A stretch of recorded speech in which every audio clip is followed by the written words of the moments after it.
Assalamualaikum warahmatullahi wabarakatuh. Salam sejahtera bagi kita semua. Berjumpa lagi pada presentasi online kali ini, yaitu pada mata kuliah Kewirausahaan dengan dosen pengampu Ibu Nung Nur Aisyah, MSI. Baik, sebelumnya kita akan introduction group dulu. Yang pertama ada saya, Dila Cantika Sari selaku MC dan juga pemateri ketiga, Sylvia Nursalsabila selaku pemateri pertama, dan yang terakhir Sarah Aprisa Nandila sebagai pemateri kedua. Untuk mempersingkat waktu, mari kita lanjut pada pembahasan presentasi kali ini. Sebelumnya saya ucapkan terima kasih kepada moderator yang telah mempersilahkan saya untuk berbicara.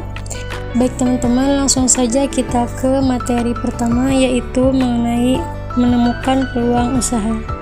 Pengertian peluang usaha. Peluang usaha terdiri dari dua kata, yaitu peluang dan usaha. Peluang dalam bahasa Inggris disebut dengan opportunity, yang artinya kesempatan. Secara sederhana, peluang diartikan sebagai kesempatan muncul atau terjadi pada satu peristiwa. Sedangkan usaha memiliki pengertian berbagai daya untuk mendapatkan apa yang diinginkan.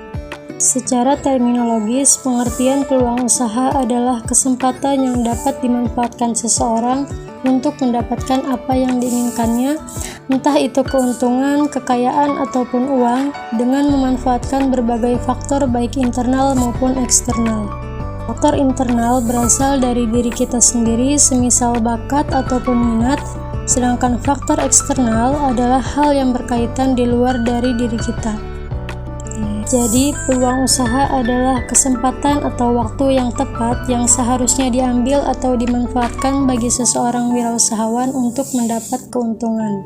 Peluang usaha bersumber dari adanya kebutuhan dari individu ataupun masyarakat setiap saat. Bahkan perubahannya cukup pesat dan seiring dengan terjadinya perubahan pada kebutuhan masyarakat. Untuk menemukan peluang usaha yang prospektif, seharusnya kita sebagai wirausahawan senantiasa mencari informasi yang terkait dengan perubahan lingkungan dan kebutuhan masyarakat. Sumber informasi dapat diperoleh dari instansi atau lembaga pemerintah, media massa, pasar, ataupun mungkin melalui wawancara dengan konsumen. Jadi, peluang senantiasa ada karena perubahan-perubahan terus berlangsung, baik di tingkat individu maupun di tingkat masyarakat. Kemampuan kita melihat peluang sangat tergantung dari informasi yang kita peroleh tentang faktor lingkungan usaha. Berikut beberapa sumber peluang usaha yang terbagi menjadi 6 bagian. Yang pertama yaitu peluang yang berasal dari diri sendiri. Peluang ini memiliki potensi yang cukup besar dalam menuju kesuksesan.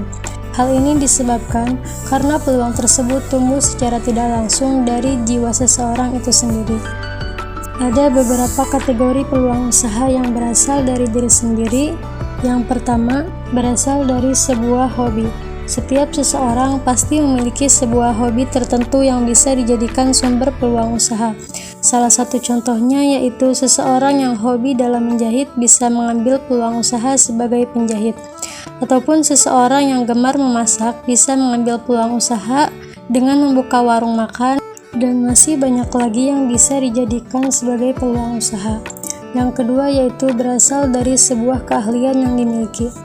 Keahlian yang dimiliki seseorang dapat dijadikan sebuah modal utama dalam mengembangkan usahanya. Contohnya, seseorang yang ahli dalam memperbaiki TV yang rusak bisa mengambil peluang usaha sebagai mebel dan sebagainya. Pengetahuan yang dipelajari. Dari beberapa kategori peluang usaha, pengetahuan merupakan hal yang paling potensial dalam menemukan peluang usaha apa yang harus diambil. Karena seseorang tersebut sudah mencari tahu terlebih dahulu dan mempelajari serta memahami bidang usaha yang hendak ditekuninya. Yang kedua yaitu peluang yang berasal dari lingkungan. Peluang ini biasanya timbul dari lingkungan yang ada di sekitar mereka, seperti salah satu contoh peluang usaha seorang mahasiswa yang menjual pulsa elektrik dan sebagainya. Dan yang ketiga yaitu peluang yang berasal dari beberapa perubahan yang terjadi. Ini merupakan salah satu sumber peluang usaha yang sangat besar. Karena peluang ini muncul disebabkan karena terjadinya sebuah perubahan seperti perubahan gaya hidup, perubahan peraturan pemerintah, perubahan musim, perubahan pola makan, ataupun perubahan-perubahan lainnya. Yang keempat yaitu peluang yang berasal dari seorang konsumen. Konsumen merupakan salah satu objek yang sangat diperlukan dalam menentukan peluang usaha yang hendak ditekuni. Karena dari suara konsumenlah seseorang bisa mengetahui peluang usaha apa saja yang saat ini sedang dibutuhkan dan perlu dikembangkan. Yang kelima yaitu peluang yang berasal dari gagasan ataupun ide orang lain. Peluang usaha ini bersifat orisinil yang bisa memunculkan sebuah gagasan peluang usaha yang baru. Yang keenam yaitu peluang yang berasal dari beberapa informasi yang didapat. Peluang ini lebih mengarah pada pengumpulan beberapa informasi yang dibutuhkan yang perlu menghubungkan sebuah pengalaman dan pengetahuan yang dimiliki seseorang untuk mewujudkannya. Akan tetapi, peluang tersebut tidak akan bermanfaat jika seseorang tersebut tidak memiliki kemampuan dalam menghubungkan pengalaman dan pengetahuan tersebut. Baik, mungkin hanya itu materi yang dapat saya sampaikan. Materi selanjutnya yang akan disampaikan oleh pemateri kedua. Selanjutnya ada memilih lapangan usaha dan mengembangkan gagasan.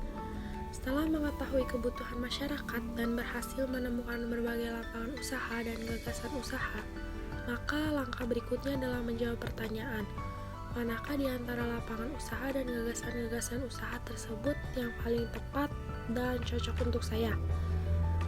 Pertanyaan ini sangat tepat, mengingat setiap orang memiliki potensi diri yang berbeda-beda, tentunya dalam memilih lapangan usaha dan mengembangkan gagasan usaha. Kita perlu menyesuaikan dengan potensi diri yang kita miliki. Memilih lapangan usaha dan mengembangkan gagasan. Telah banyak fakta yang dapat dikemukakan bahwa masih banyak wirausahawan yang memulai usahanya dengan melihat keberhasilan orang lain dalam menjalankan usahanya atau bisa disebut latah atau ikut-ikutan. Padahal belum tentu orang lain berhasil dalam suatu lapangan usaha. Kita juga dapat berhasil dengan lapangan usaha yang sama. Mungkin saja orang yang lain berhasil karena potensi diri yang dimilikinya cocok dengan lapangan usaha tersebut dan kemampuan dia untuk mengakses informasi terkait dengan usaha yang dijalankan. Selanjutnya bisa saja kita mengikuti orang yang telah berhasil dalam suatu lapangan usaha, namun kita perlu memiliki nilai lebih dari aspek kualitas yang kita tawarkan pada konsumen. Terus menganalisis lapangan usaha.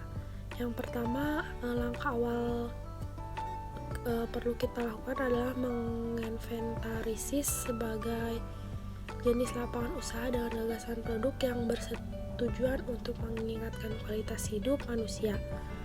Kehidupan manusia dapat berkualitas ketika semua komponen kebutuhannya terpenuhi. Yang kedua, mungkin dari langkah awal tadi kita telah menemukan ratusan atau bahkan ribuan gagasan usaha. Untuk memperkecil pilihan dalam melakukan analisis berikutnya, maka kita harus menyeleksi berbagai jenis gagasan usaha yang telah kita lakukan pada langkah pertama tadi. Yang ketiga, gagasan yang dipilih dari gagasan yang memiliki prospek secara ekonomi yang dapat berupa pertimbangan bahwa produk yang dihasilkan merupakan kebutuhan vital bagi manusia dengan tingkat permintaan dan harga yang relatif memadai. Selanjutnya, menganalisis lapangan usaha. Yang pertama, alternatif pilihan lebih diperkecil lagi dengan memilih beberapa gagasan usaha dengan mempertimbangkan potensi diri atau faktor internal kita. Yang kedua, hasil akhir dari langkah-langkah yang telah kita lakukan akan diperoleh beberapa gagasan usaha yang telah berturut berdasarkan prioritasnya. Selanjutnya, yang ketiga, analisis kembali dengan mempertimbangkan faktor internal berupa kekuatan dan kelemahan yang kita miliki jika kita memilih gagasan usaha bersangkutan, dan faktor eksternal berupa peluang dan ancaman yang akan dihadapi jika kita menjatuhkan pilihan pada gagasan usaha yang bersangkutan. Analisis ini sering dikenal dengan analisis SWOT.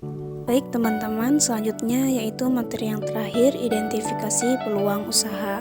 Sebelumnya, identifikasi adalah penentu ataupun penetapan. Jadi, identifikasi peluang usaha adalah penentu atau penetapan peluang usaha. Selanjutnya yaitu cara identifikasi peluang usaha. Melakukan pemetaan dan analisis terhadap peluang yang ada akan membuat kita paham tentang target market yang kita sasar. Kita juga bisa memiliki arah untuk memulai usaha yang kita bangun. Berikut adalah cara identifikasi peluang usaha. Cara pertama mengidentifikasi peluang usaha yaitu melakukan analisis SWOT.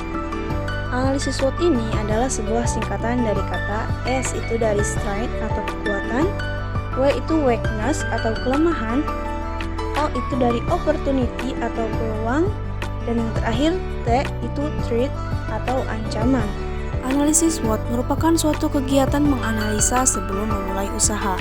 Tahapan ini penting untuk mengenal kekuatan suatu produk, kelemahan, peluang, dan hambatannya apa saja yang nanti berpotensi akan kita hadapi ketika usaha akan berjalan. Analisis ini berguna untuk membantu melihat apa saja potensi yang dapat kita kembangkan dalam sebuah usaha yang kita jalankan. Apa saja kelemahannya yang harus kita perbaiki, begitu juga dengan hambatannya, apa saja yang mungkin akan muncul. Sehingga semua hal ini bisa kita antisipasi untuk memastikan usaha dapat bertahan lama. Cara yang kedua yaitu menentukan target pasar yang akan dijadikan sebagai sebuah sasaran. Menentukan target pasar itu menjadi hal wajib yang kita perhatikan ketika melakukan identifikasi peluang usaha. Terlebih setiap bisnis biasanya memiliki target pasar yang berbeda-beda antara satu dengan yang lainnya. Contohnya seperti target pasar sesuai genre, sesuai usia, dan sebagainya. Yang ketiga yaitu perhitungan anggaran dalam sebuah bisnis atau dalam memulai bisnis. Perhitungan anggaran ini sangatlah penting karena dalam perhitungan anggaran itu banyak memuat biaya-biaya yang perlu dipersiapkan sebelum kita memulai usaha kita, seperti biaya cetak kemasan, biaya produksi, biaya promosi, dan juga sebagainya. Apa yang terjadi ketika kita kurang melakukan perhitungan anggaran? Tentu saja kita akan kurang persiapan, karena bisa jadi akan banyak dana yang kurang pada berbagai bidang manajemen usaha kita.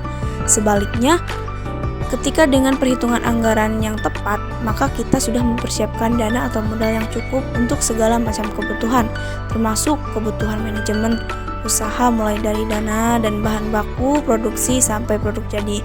Cara yang keempat yaitu merancang promosi. Promosi kita bisa lakukan di media massa seperti media sosial, media penyiaran, dan juga sebagainya. Lalu promosi juga bisa dilakukan secara tatap muka atau secara langsung. Cara yang kelima yaitu meminta saran dan juga kritik kepada konsumen. Sebagai pewirausaha, saran dan juga kritik bukanlah hal yang perlu kita takutkan, melainkan hal yang patut kita syukuri. Karena apa? Dengan adanya saran dan juga kritik, itu akan membantu perusahaan kita itu semakin maju. Contohnya saja ketika kita sedang membuat produk makanan, ketika ada datang kritik dari orang lain, maka kita akan bisa mengulas makanan tersebut. Jadi kita bisa merubah resep makanan menjadi lebih baik lagi karena datangnya kritik dari konsumen. Selanjutnya yang keenam itu melihat kemampuan yang telah dimiliki. Yang ketujuh melihat kepada dukungan yang telah dimiliki. Yang kedelapan mempertimbangkan segala jangka waktu produk yang telah terjual. Yang keenam melakukan evaluasi setiap bulan. Alhamdulillah, ketiga materi sudah tersampaikan. Berlanjut pada klimaks acara yaitu penutupan. Semoga apa yang telah kita sampaikan menjadi menambah wawasan teman-teman dalam mata kuliah kewirausahaan ini. Saya Dacantika Sari selaku MC pamit undur diri. Wassalamualaikum warahmatullahi wabarakatuh.